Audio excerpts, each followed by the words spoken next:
Hello दोस्तों। आप सभी लोगों का यूपीएससी ज्ञानदायिनी के इस बेस्ट प्लेटफॉर्म पर स्वागत करते हुए मैं आप सभी के बीच में नेहा। आई होप आप लोग बहुत अच्छे होंगे, स्वस्थ होंगे, मस्त होंगे। जैसे कि हिस्ट्री के टॉप 20 क्वेश्चन की एक सीरीज और उसी अकॉर्डिंग ज्योग्राफी या भूगोल के एक टॉप 20 क्वेश्चन की सीरीज हुए, मतलब टॉप 20 क्वेश्चन हर सब्जेक्ट के रिपीट होते रहेंगे। मतलब ये नहीं कि बस एक बार टॉप 20 दे दिया तो इतिहास खत्म हो गई, पहले इतिहास फिर भूगोल फिर संविधान फिर पर्यावरण, इस तरह चलता ही ये क्रम चलता ही रहेगा 20 20 20 20 क्वेश्चन का। तो ये शो ही आपका 20 मिनट शो है, जो आपके 20 से 25 मिनट का ये शो होने वाला है। तो आप सभी लोग देखना बिल्कुल ना भूलें। और चाहे आप कोई भी एग्जाम देने जा रहे हो, यूपी पीसीएस से लेकर वनडे एग्जाम तक, आप सबके लिए अनिवार्य है। तो आप सभी लोग इस क्लास को पाने के लिए चैनल को सब्सक्राइब कर लीजिएगा, बेल आइकन ऑन कर लीजिएगा, ताकि आपके पास नोटिफिकेशन जरूर पहुंचता रहे समय से। तो ये सुबह 8 बजे आपको क्लास मिलती है, 8 AM पर। तो आप सभी लोगों से छोटी सी रिक्वेस्ट है कि बेल आइकन जरूर ऑन कर लीजिएगा, ताकि आपको नोटिफिकेशन मिलता रहे। तो अभी तक परीक्षाओं में जो बार बार पूछे जाते रहे क्वेश्चन, वो टॉप 20 क्वेश्चन आप सभी के बीच में परोसे जा रहे हैं। आइए शुरू करते हैं बिना देरी के। तो पहला क्वेश्चन ही आपका जानदार शानदार होने वाला है कि निम्नलिखित भारत की नदियों में कौन कर्क रेखा को 2 बार पार करती है। अब देखो, आपकी सबसे पहली अगर बात की जाए कि भारत से कर्क रेखा कितने राज्यों से होकर जाती है, तो सभी लोगों को पता है कि 8 राज्यों से होकर जाती। कौन कौन से वो राज्य हैं? तो आप कहोगे गुजरात है, गुजरात, राजस्थान, मध्य प्रदेश, छत्तीसगढ़, झारखंड, पश्चिम बंगाल या वेस्ट बंगाल, और फिर आप बोलोगे त्रिपुरा, त्रिपुरा और मिजोरम है। कौन सा है? मिजोरम। ना तो यहाँ पर मेघालय है और ना ही मणिपुर है। ठीक है। अब आपसे कर्क रेखा को 2 बार काटने, लेकिन जो भारत से कर्क रेखा जाती, क्या इसकी बात कही गई क्या? फिलहाल पूछा गया कर्क रेखा को 2 बार काटने वाली नदी का नाम क्या है? माही नदी है। अगर पूछ लेता कि अगर मैं वर्ल्ड मैप बनाऊं ऐसे करके कि वर्ल्ड की बात करूं, तो अगर ये कर्क रेखा को 2 बार काटने वाली नदी कौन सी है, तो माही नदी है। अगर आपसे पूछ लिया विषुवत रेखा या भूमध्य रेखा को 2 बार काटने वाली नदी कौन सी होगी, तो आप कहेंगे कौन सी? जायरे या कांगो नदी होगी। अगर पूछ लिया जाए मकर रेखा को 2 बार काटने वाली नदी कौन सी होगी, तो लिम्पोपो नदी होगी। अब बात आती कि माही नदी निकलती कहाँ से? तो आप कहेंगे एमपी के धार जिला के पास से, आपके सरदारपुरा के निकट मेहद झील के पास से निकलती। किससे? मेहद झील के पास। अगर पूछ लिया जाए माही नदी कितने राज्यों से होकर गुजरती है, तो आपके एमपी से निकलती, राजस्थान जाती, गुजरात आकर खंबात की खाड़ी या अरब सागर, या आपके खंबात की खाड़ी, या आप क्या कहेंगे, अरब सागर में मिल जाती है। ठीक है। अगर पूछ लिया जाए नर्मदा नदी कहाँ से निकलती, तो अमरकंटक से, महा आपके एमपी के अमरकंटक से। चंबल नदी कहाँ से? तो एमपी के जाना पाव हिल्स से निकलती। और ये प्रश्न अभी हाल फिलहाल आपके यूपी पीसीएस 2024 के प्री में पूछा गया था कि चंबल नदी यमुना से कहाँ पर मिलती है, क्योंकि यमुना की सहायक नदी है, तो इटावा पर मिलती है। कहाँ पर मिलती है? इटावा पर मिलती है। आइए अगले क्वेश्चन की तरफ चलते हैं। अगला क्वेश्चन आपकी स्क्रीन पर है। कहा गया भारत के निम्नांकित राज्यों में से किसके 3 तरफ अंतरराष्ट्रीय सीमाएं हैं? तो अब आप अगर देखोगे कि ऐसे हम भारत का मैप बनाते हैं, तो ये असम तो पूरा राज्य इधर है, असम। फिर अगर आप देखोगे त्रिपुरा ये है, नागालैंड यहाँ पर है, और वेस्ट बंगाल आपका ये है। तो आप देखोगे कि कौन सा राज्य, त्रिपुरा राज्य जो है, वो 3 तरफ से, किससे? 3 तरफ बांग्लादेश से घिरा हुआ। उत्तर, देखो उत्तर, है ना, ये आपका जो त्रिपुरा है वो आपके उत्तर पश्चिम एवं दक्षिण में घिरा हुआ है। ठीक है। तो क्या बोलोगे? उत्तर पश्चिम और दक्षिण में घिरा हुआ है। तो किससे घिरा हुआ है? बांग्लादेश से। कौन घिरा हुआ है? त्रिपुरा। और ये प्रश्न कई बार। तो बांग्लादेश भारत से कितनी सीमा साझा करता है? तो 4096.7 किलोमीटर सीमा साझा करता है।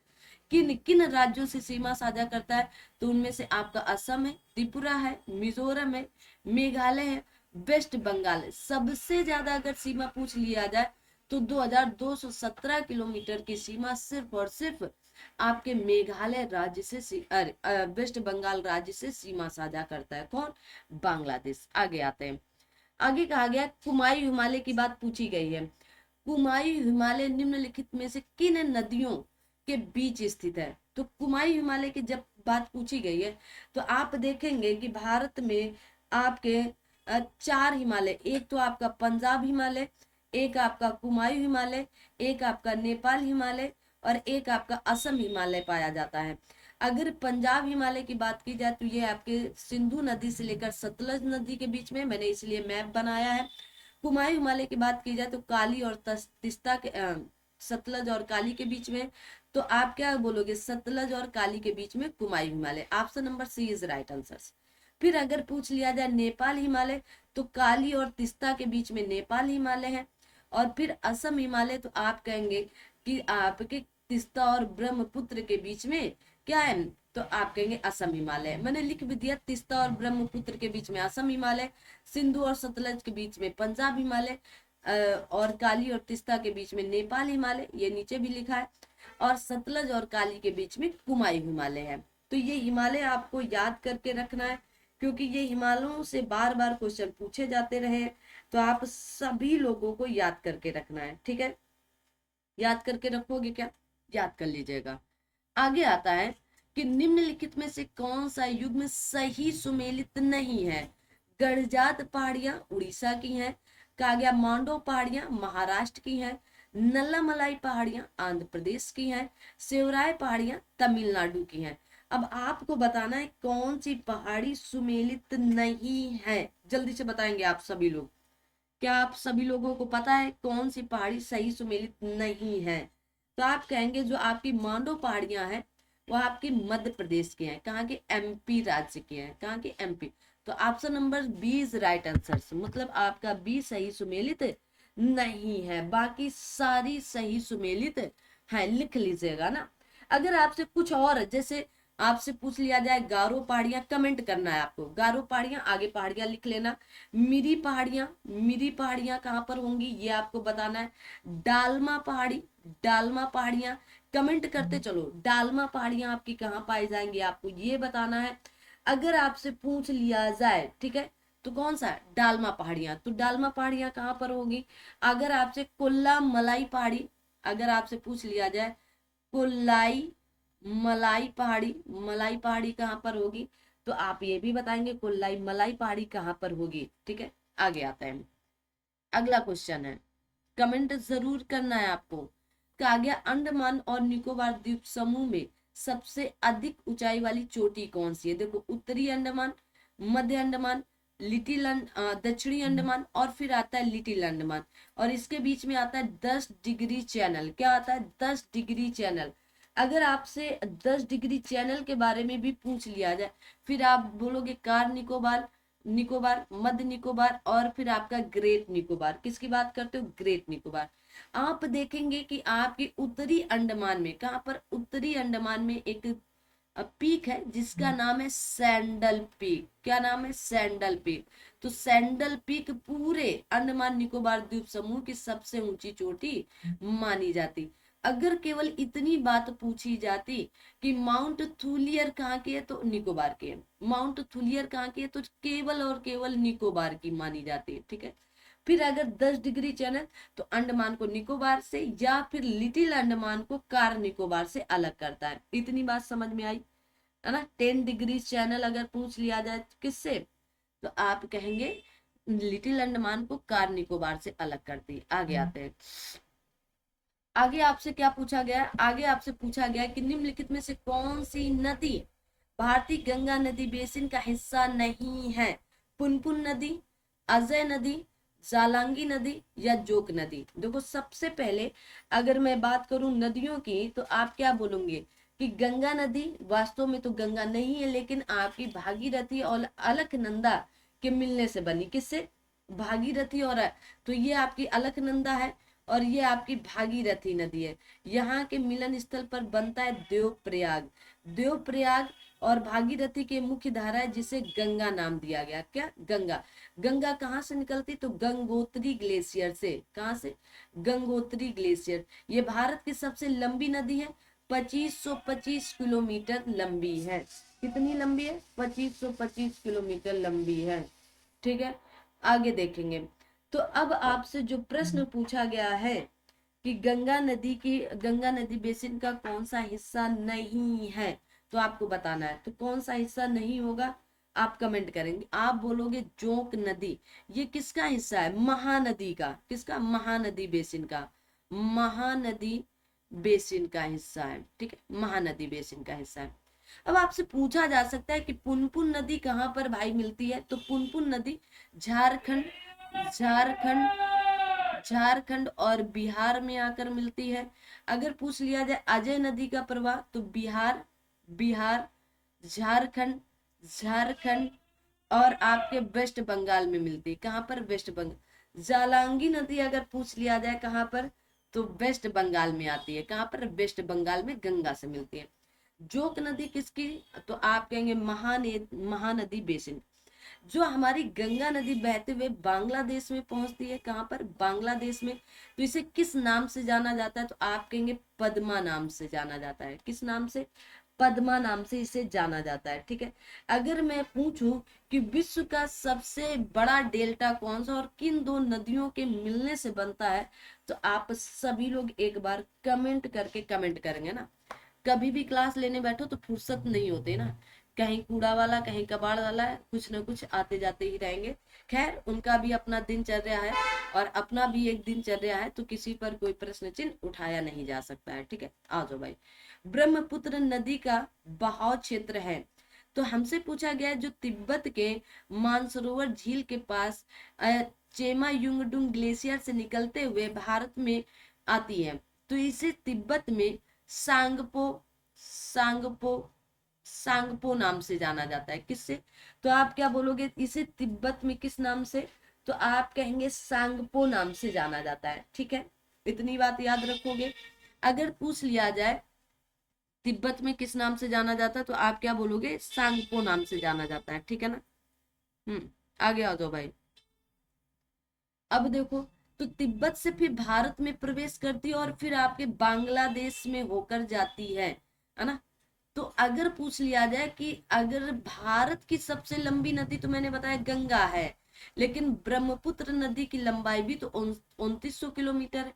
लेकिन ये भारत की नहीं है पूरी की पूरी, भारत में मात्र 916 किलोमीटर ही बहती है। ठीक है, 2900 किलोमीटर है, लेकिन भारत में सिर्फ 916 किलोमीटर प्रभावित होती। तो ये तिब्बत में जाती है, बांग्लादेश में जाती है और भारत में ये आपके अरुणाचल प्रदेश से प्रवेश करती है और इसे दिहांग नाम से जाना जाता है। किस नाम से? दिहांग। कहीं कहीं पर ये सियांग नाम से भी जानी जाती, मतलब अलग अलग पुस्तकों में दिहांग और सियांग दोनों नाम से पूछी जाती हैं। तो बिल्कुल भी गलत नहीं करना। ठीक है, बिल्कुल भी गलत नहीं करना। ठीक है, और असम असम में इसे ब्रह्मपुत्र नाम से जाना जाता है। असम में किस नाम से? ब्रह्मपुत्र के नाम से जाना जाता है। आगे बढ़ते हैं। कहा गया इन पश्चिमी वाहिनी नदियों में से कौन दो पर्वत श्रेणियों के बीच बहती है? अब मान लीजिएगा ये भारत है, बात भारत की ही की जा रही है, और यहाँ पर आपका क्या है? विंध्याचल पर्वत है, और यहाँ पर आपकी सतपुड़ा पहाड़ियां। यहाँ पर एक नदी बहती जिसका नाम नर्मदा नदी है। कौन सी नदी है? नर्मदा नदी। नर्मदा नदी के बारे में बताया ना, तो क्या बोलोगे? नर्मदा नदी है ना। नर्मदा नदी आपकी क्या है? दो नदियों के बीच से बहती है। तो विंध्याचल पहाड़ियां या विंध्याचल और सतपुड़ा पर्वत श्रेणियों के बीच से आप देखोगे विंध्याचल जो पहाड़ियां हैं, ये भारत का उत्तरी भारत और दक्षिणी भारत का जल विभाजक के रूप में कार्य करता है। जल विभाजक के रूप में। किसे? जल विभाजक के रूप में भी इसे जाना जाता है। ठीक है, इतनी बात समझ में आई। अगर पूछ लिया जाए नर्मदा नदी कहाँ से निकलती, तो नर्मदा नदी अमरकंटक, मध्य प्रदेश के अमरकंटक के अनूपपुर जिले के पास से, अमरकंटक पहाड़ से या पर्वत से निकलती हैं। ठीक है, आगे हर एक प्रश्नों की बात की जाएगी। अमरकंटक से कौन सी नदी का उद्गम होता है?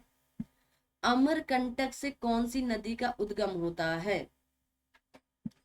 दामोदर नदी, महानदी, नर्मदा नदी या ताप्ती नदी?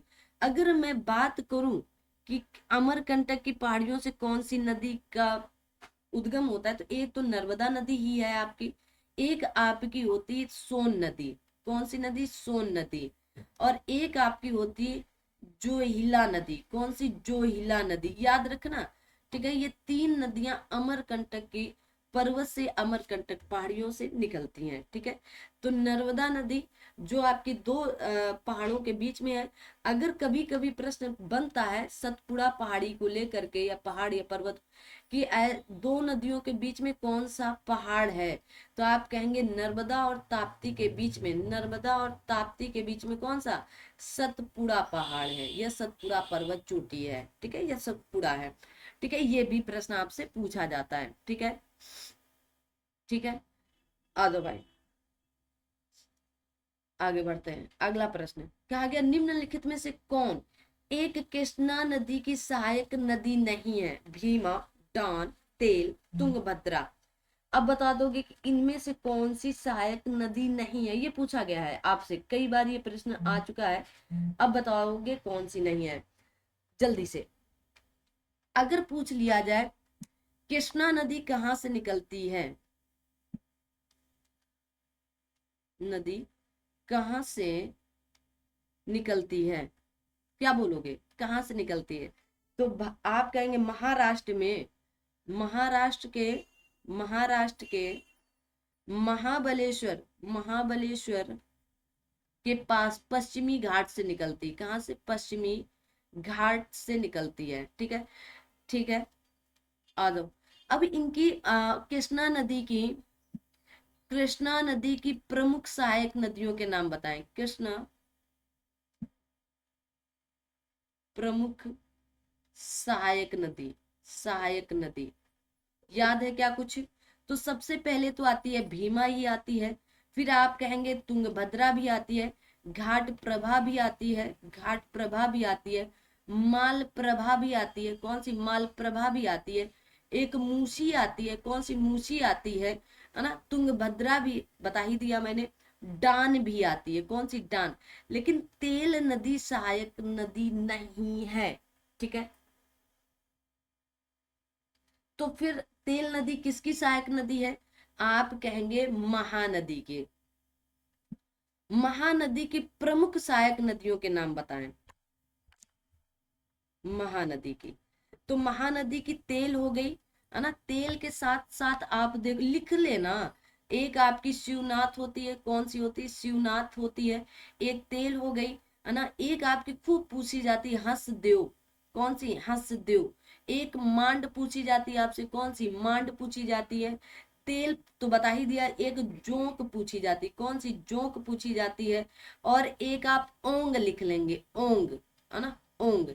तो ये आपको याद रखना है, तेल, हंसदेव, शिवनाथ, मांड, जोंक, ओंग। आगे बढ़ते हैं। अगला प्रश्न है, अब जलप्रपात के बारे में आया। कौन से प्रपात? जलप्रपात के बारे में। ठीक है, आ जाओ भाई। कहा गया, निम्नलिखित में से कौन सा सही सुमेलित नहीं है जलप्रपात? हुंड्रू जलप्रपात, स्वर्णरेखा नदी, चसई जलप्रपात, बीहड़ नदी, धुआंधार जलप्रपात, नर्मदा नदी, बूढ़ा घाघ जलप्रपात, कांची नदी। अब बताओगे आप कौन से? और जो मैं लिख रही हूँ उनको भी आपको बताना है, चलिएगा। जो मैं लिखने जा रही हूँ इनको भी अगर आप कमेंट बॉक्स में कमेंट कर सकते हो तो बताना है। एक तो आपका हो गया दूध सागर जलप्रपात किस नदी पर है? दूध सागर। दूसरा डुडोमा जलप्रपात किस नदी पर होगा? गोगाक जलप्रपात किस नदी पर होगा? जोग जलप्रपात किस नदी पर होगा? इनका तो उत्तर देना ही है। कुचिकल जलप्रपात, कुचिकल जलप्रपात किस नदी पर होगा? आपको बताते चलना है, ठीक है ना। अगर आपसे पूछ लिया जाए कि आपका धुआंधार, आपने चुलिया जलप्रपात बताएंगे। चुलिया जलप्रपात किस नदी पर होगा? चुलिया जलप्रपात किस नदी पर होगा? ठीक है, और आपको बताना है नोखाली कई जलप्रपात। नोखाई, नोखाई या नोखाली, नोखाई या नोखाली, नोखाली लिख लो, नोखाली कई जलप्रपात। अब इतने का कमेंट बॉक्स में वीडियो को आप रोकेंगे, पॉज करेंगे और फिर उसके बाद आप इनका सबका उत्तर देंगे। यहाँ पर सही ऑप्शन डी है, क्योंकि ये कांची नदी पर ना होकर बूढ़ा नदी पर ही है। कहाँ पर है? बूढ़ा नदी पर ही है। ठीक है, आगे देखो। कागे निम्नलिखित में से भारत के पूर्वी तट पर स्थित सबसे बड़ी लैगून झील कौन सी है? अब बात किसकी की गई? पूर्वी तट की, मतलब इसकी बात की जा रही है। ये पश्चिमी तट है, तो पुलिकट झील, कुलोरू झील, सिल्का झील या आपकी किली वैली झील। अब देखो एक एक करके देखना। पुलिकट झील कहाँ पर होगी? तो आप क्या बताओगे पुलिकट झील के बारे में? यह आंध्र प्रदेश और तमिलनाडु की सीमा, आंध्र प्रदेश प्लस तमिलनाडु की सीमा पर है। चिल्का झील के बाद यह देश की दूसरी सबसे बड़ी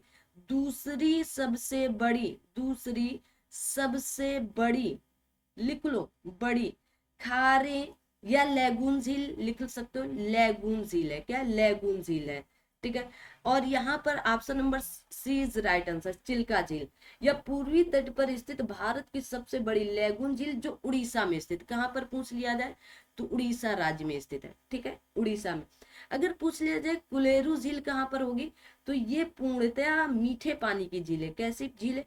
मीठे पानी की झील है, और ये आपके आंध्र प्रदेश में है। कहाँ पर है? आंध्र प्रदेश में है, याद कर लो भाई, आंध्र प्रदेश की है। ठीक है, कुलेरू झील जो गोदावरी एवं कृष्णा नदियों के डेल्टाओं के बीच स्थित है। अगर पूछ लिया जाए किन, तो गोदावरी, गोदावरी प्लस कृष्णा नदियों के बीच, कृष्णा नदियों के बीच या नदियों के डेल्टाओं के बीच स्थित है। ठीक, याद रखना, ये आंध्र प्रदेश में स्थित है। अगर आपकी किली वैली, आप लोग भी बताएं किली वैली कहाँ की होगी, तो आप बोलोगी तमिलनाडु की झील है। कहाँ पर? तमिलनाडु की झील है। किली वैली झील पुलिकट झील के बाद दक्षिण भारत की दूसरी सबसे बड़ी खारे पानी की, तो किसके बाद? पुलिकट झील के बाद दक्षिण भारत की बात की गई, ये तो पूरे भारत की बात हो जाती है। दक्षिण भारत की दूसरी सबसे बड़ी या दूसरी सबसे बड़ी खारे पानी की झील है। कहाँ पर है? तमिलनाडु में, है ना। अब इससे ज्यादा आपको व्याख्या सहित नहीं मिल पाएंगे क्वेश्चन।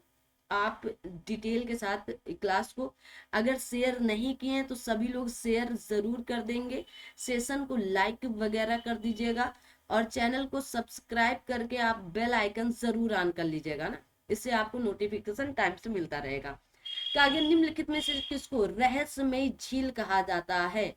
कागे जोर पोखरी झील, रूपकुंड झील, कागे डोडी ताल झील, रेड हिल्स झील। देखो ये 4 झीलें लिखी है ना।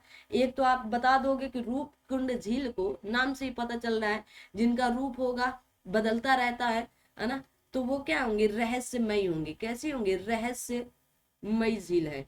ठीक है, और ये है कहाँ पर अगर पूछ लिया जाए जल्दी से? उत्तराखंड में स्थित है। कहाँ पर? उत्तराखंड में स्थित है। ठीक है, ठीक है। रूपकुंड झील कहाँ पर स्थित है? तो क्या बोलोगे? उत्तराखंड में स्थित है। ठीक है, उत्तराखंड के चमोली जिले में स्थित है। अगर आपसे पूछ लिया जाए कि आपका जोर पोखरी झील कहाँ पर होगी, वेस्ट बंगाल या पश्चिम बंगाल में होगी। डोडी ताल झील ये भी आपके उत्तराखंड में स्थित है। कहाँ पर? उत्तराखंड में। रेड हिल्स झील तमिलनाडु में है। कहाँ पर है? तमिलनाडु में है। ठीक है, तमिलनाडु में। ओके है, आगे आते हैं। कहा गया उत्तर के भारत के उत्तरी में। अब देखो बात किसकी की गई, बहुत ज्यादा इंपॉर्टेंट, बहुत ज्यादा लोग को उत्तर की बात, इस वाले बेल्ट की बात की गई, इस वाले बेल्ट की। दक्षिण भारत में उत्तर भारत के उत्तरी मैदान जो आपका गंगा यमुना का मैदान है, द्वाब है, और शीत ऋतु में मतलब ठंडी के दिनों में वर्षा होती है। अब बताओ, कहा गया पश्चिमी विक्षोभों से, बंगाल की खाड़ी के मानसून से, अरब सागर से मानसून से, या लौटते मानसून से। अब बताएंगे सही उत्तर आपका क्या होने वाला है। यहाँ पर उत्तर भारत, और सभी लोग गलत करते हैं, सब लोग सोचते हैं अरब सागर से जो मानसून आता है उससे, नहीं, पश्चिमी विक्षोभों से होता है। तो भारत के उत्तरी मैदानों में शीत ऋतु में होने वाली वर्षा पश्चिमी विक्षोभों द्वारा होती है, या वायु उष्णकटिबंधीय गर्त होते हैं, और इनकी उत्पत्ति मुख्यतः भूमध्य सागर और अटलांटिक महासागर से होती है। किससे? भूमध्य सागर, ये भी प्रश्न पूछा गया, भूमध्य सागर, भूमध्य सागर और अटलांटिक महासागर से होती है, याद रखना। ठीक है, यहाँ से ये क्या करते हैं, आर्द्रता ग्रहण करते हैं और पश्चिमी विक्षोभ से होने वाली वर्षा गेहूं के लिए लाभदायक होती है। किसके लिए? गेहूं के लिए, याद रखना, गेहूं के लिए बहुत ही ज्यादा ये अत्यधिक लाभकारी होती है। आगे आते हैं। भारतीय मौसम विज्ञान विभाग स्थापित है नई दिल्ली में, नागपुर में, जोधपुर में, पुणे में। इसका अपना एक इतिहास है। भारतीय मौसम विभाग का मुख्यालय फिलहाल तो नई दिल्ली में, कहाँ पर? नई दिल्ली में है। लेकिन 1875 में काफी बार ये प्रश्न पूछा गया अलग अलग। 1875 में इसका मुख्यालय सर्वप्रथम कहाँ पर? कोलकाता में था। कहाँ पर? कोलकाता में था। ठीक है, फिर इसे बाद में 1905 में स्थानांतरित किया गया, तब ये कहाँ पर आया? शिमला में आया। कहाँ पर? शिमला में। फिर इसे 1928 में स्थानांतरित करके कहाँ पर? पुणे में लाया गया। कहाँ पर? पुणे में लाए। और फिर 1944 में इसे कहाँ पर? नई दिल्ली में। नई दिल्ली में। अब ये आपसे मिलान के लिए 4 जगह हैं। 1875 में जब स्थापित किया गया भारतीय मौसम प्रथम बार, है ना, स्थापित है, तो सर्वप्रथम कोलकाता में इसका मुख्यालय था। फिर 1905 में शिमला पहुंच गया, 1928 में पुणे रखा गया, 1944 से नई दिल्ली में, वर्तमान में नई दिल्ली में है। आगे आता है। अब अगला जो प्रश्न है कि देश के पहले आपदा प्रबंधन प्रशिक्षण संस्थान की स्थापना कहाँ की जा रही है? वह है हैदराबाद आंध्र प्रदेश में, या फिर आपके बंगलुरु कर्नाटक में, लातूर महाराष्ट्र में, चेन्नई तमिलनाडु में। अब आप बताओगे देश के पहले आपदा प्रबंधन संस्थान की स्थापना लातूर महाराष्ट्र में। जो प्रश्नों के उत्तर आपको आ रहे हैं वो जरूर आप सभी लोग उत्तर देते चलें। चलिए आगे आते हैं। अब आपसे प्रश्न एक पूछा गया, काली कपास मिट्टी निम्नलिखित में से किस नाम से और भी जाना जाता है? कहा गया बांगड़, खादर, भूर, रेगुर। अब देखो काली मिट्टी की बात की जा रही है, तो काली मिट्टी को स्थानीय रूप से रेगुर, रेगुर, रेगुर, रेगुर के साथ रेगड़, रेगड़, कपास मिट्टी, कपास मिट्टी क्या कहा जाता है? कपास मिट्टी, या इसी को उष्ण कटिबंधीय, उष्ण कटिबंधीय आपके चेरनोजम मिट्टी के नाम से भी जाना जाता है। इसे अलग अलग स्थानों पर अलग अलग नामों से भी जाना जाता है। ठीक है, तो काली मिट्टी किसके लिए? इसे स्वतः जुती हुई मिट्टी, जब ये इसमें पानी मतलब अत्यधिक जल ग्रहण करने वाली भी मिट्टी मानी जाती है। जल ग्रहण कर लेते हो, जब सूखा या पानी सूख जाता है तो ये इसमें मोटी मोटी दरारें पड़ जाती है, और उस दरार को जब दूर से देखा जाता है तो स्वतः जुती हुई, मतलब ऐसे मोटी मोटी दरारें, ऐसा लग रहा है ये खेत जुता हुआ है। ठीक है, आगे आते हैं। कहा गया भारत में निम्न में से किस क्षेत्र में मृदा अपरदन या सोइल एरोजन की समस्या गंभीर है? मालवा पठार, दंडकारण्य, शिवालिक पहाड़ियों के पाद क्षेत्र में, या मेघालय। मतलब इनमें से मुख्यतः किसमें? होता तो लगभग सब जगह, लेकिन मुख्यतः कहाँ पर आपको दिखाई दे रहा है वो आपसे पूछा जा रहा है, बताएंगे। तो देखिएगा कि आपके शिवालिक पहाड़ियों के पाद क्षेत्रों में मृदा अपरदन की समस्या गंभीर है। ऑप्शन नंबर आपका शिवालिक पहाड़ियों के। ठीक है, अब मृदा अपरदन जैसे चंबल और यमुना नदियों के उत्खात भूमि क्षेत्र में भी है ना, छोटा नागपुर का पठार भी है, महाराष्ट्र का काली मिट्टी क्षेत्र भी है, हरियाणा, राजस्थान, गुजरात के शुष्क क्षेत्रों में भी होता है, तो कई क्षेत्रों में है। आगे आते हैं। क्या आगे निम्न में से किस पौधों में फूल नहीं आते हैं या नहीं होते? कटहल के फूल होते हैं, गूलर का फूल हो क्या कहा जाता है भाई, आर्किड का भी फूल होता है, लेकिन फर्न में फूल नहीं होता है। क्यों नहीं होता है? तो आप क्या बोलोगे कि फर्न एक समवनीय पौधा है, ये पौधे बीज रहित होते, इन पौधों में फूल नहीं होते। तो कैसा पौधा है? बीज रहित पौधा है, बीज रहित पौधा होता है। ठीक है, पौधा है, तो इसमें आपका क्या नहीं होते? फूल नहीं होते। ठीक है, फूल नहीं होते। आगे देखो, और ये आज का लास्ट क्वेश्चन, और हर क्लास का लास्ट क्वेश्चन सरल होता है। भारत के किस राज्य में सर्वाधिक सिंचाई नलकूपों से होती है? तो मध्य प्रदेश, बिहार, राजस्थान, उत्तर। कमेंट बॉक्स में आपको इसका उत्तर देना है लास्ट में, है ना, लास्ट में आपको कमेंट करना होगा। कहाँ? और लास्ट क्लास का लास्ट प्रश्न था कि भारतीय राष्ट्रीय कांग्रेस की स्थापना कब हुई थी, है ना, यही प्रश्न मैंने पूछा था आपसे लास्ट क्वेश्चन। तो आप क्या बोलोगे, 1885 में हुई थी। कब हुई थी, 1885 में हुई थी। तो ये लास्ट क्वेश्चन कल की क्लास का लास्ट क्वेश्चन था, तो 1885 में। कब हुआ था, 1885 में। क्लास कैसी लग रही, टॉप 20 सीरीज, टॉप 20 मिनट, मतलब आपका 20 मिनट शो चल रहा है। तो इसका भी आप लोग कमेंट बॉक्स में कमेंट करते चलना। ये टॉप 20 नहीं, ये टॉप 50 अपने आप हो जाते हैं। तो आगे आते मिलेंगे कल, तब तक के लिए आप सभी लोगों को thank you, thank you so much. आप लोग ऐसे ही बने रहें और क्लास को शेयर भी करते रहें। Thank you all of you, ठीक है, ऑल ऑफ यू। और क्लास को शेयर करना बिल्कुल ना भूला करें। Thank you so much. जय हिंद, जय भारत।